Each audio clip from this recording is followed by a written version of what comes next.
cada obra que eu faço, que eu, que eu faço, ela representa como se fosse um filho meu.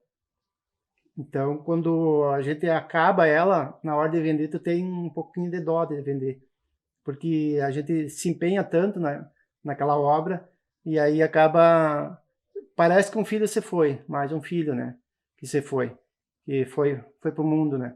Então a obra para mim representa isso, aquela paixão que a gente faz, eh, coloca na obra, coloca toda a tua força, a energia, tu coloca na obra. Assim. Ganhei um presente, um rosto de Cristo, feito numa madeira, e aí eu resolvi fazer também.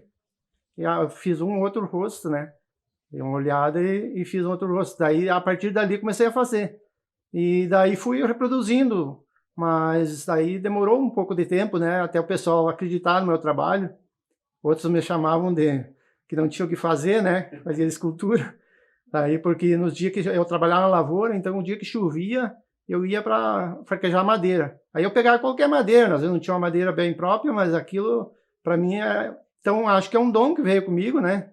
E aí eu segui tentando me aprimorar mais nessa parte da arte, da escultura. E é uma coisa que eu gosto, e trabalhar na madeira. A madeira, para mim, é o meu forte. E vim em busca de me aproximar da história aqui, das missões de São Miguel. E aí conheci gente importante aí, o seu Carlos Machado, né? Que é filho do Hugo Machado. E aí ele conta as histórias da recuperação da maioria das esculturas que estão no museu, que ele tinha um documento oficial do governo federal, para resgatar as esculturas missioneiras.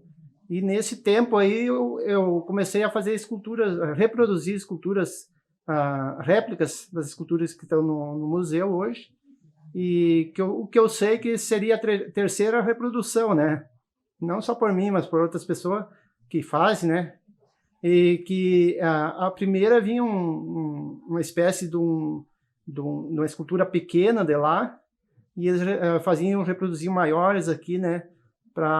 Já vinha pronta, para o pessoal trabalhar melhor, né? Saber como se trabalha uma escultura. Então, segundo, era assim, né? E daí sempre eu falo com o seu Carlos, daí ele conta que muitas esculturas foi pegado meio à força, né? Meio assim, quando as pessoas não queriam estar de bom grado, e porque as pessoas também, aquilo era muito místico. A maioria não vinha para conhecer muito a história, mas sim pelos santos que estavam no museu, que os santos representavam muito para eles. Daí as pessoas tinham na estância aquela escultura como uma relíquia, e aí muitos faziam procissão em volta da escultura, vinham ali, né, vinham nessa casa, pagavam promessa, e muitas pessoas, o seu Carlos fala que ele vivenciou isso, muitas pessoas vinham de caminhão, de qualquer jeito, para pagar promessa aqui. Então acendiam muitas velas na frente das esculturas, mas eles tinham o cuidado de cuidar para ver se não pegava fogo nas esculturas, né? Porque era aberto na época, não tinha esse museu assim como é hoje em dia, fechado, né? E aí, então, o pessoal vinha muito em função da espiritualidade e não muito pela história em si. Atualmente, assim, eu procuro fazer a reprodução das imagens aqui da missioneira, né? Porque tem tudo a ver com o tema, né?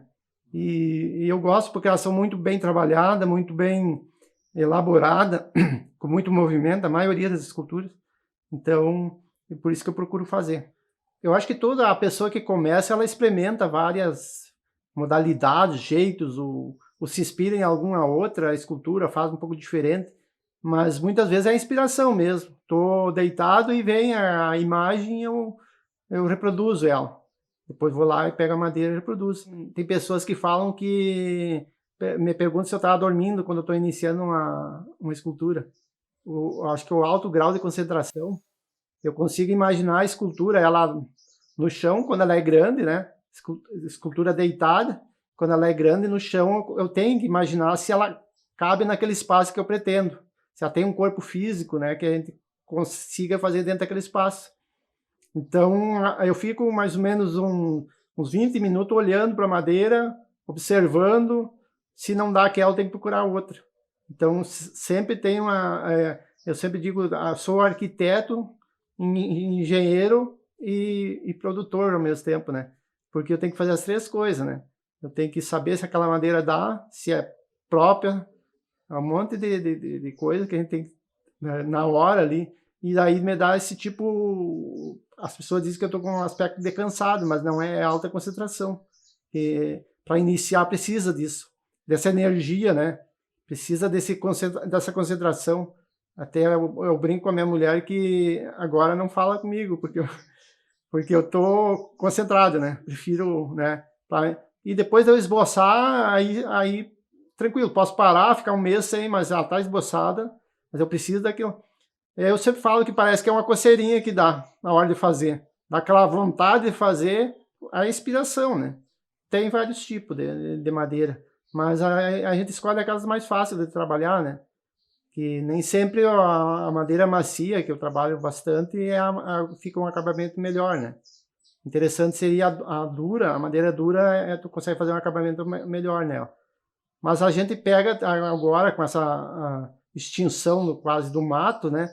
A gente pega as sobras de madeira, quando alguém fala que tem um galho de árvore lá, eu encomendo, daí as pessoas me trazem aqui. Daí eu compro assim, às vezes de bastante, assim, porque eu estou sempre fazendo uma escultura ou outra, daí eu não sei o tamanho também da escultura. E aí eu acabo... mas é cedro, timbaúva, e louro quase não faço, mas é mais cedro e timbaúva. Algumas ferramentas eu produzo, porque às vezes não se encontra daquela forma que eu quero, né?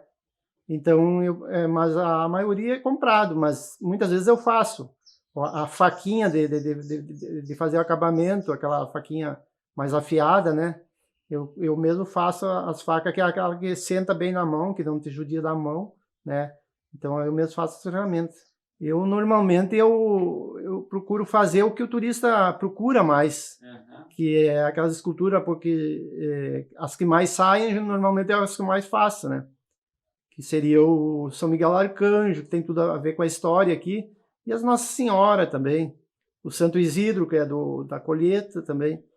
Então, já fiz, e foi feita várias esculturas para o mundo inteiro, né? Eu já tenho escultura. O pessoal de São Paulo compra bastante também escultura de lá. Pessoal bem mais direcionado para a arte, parece, né?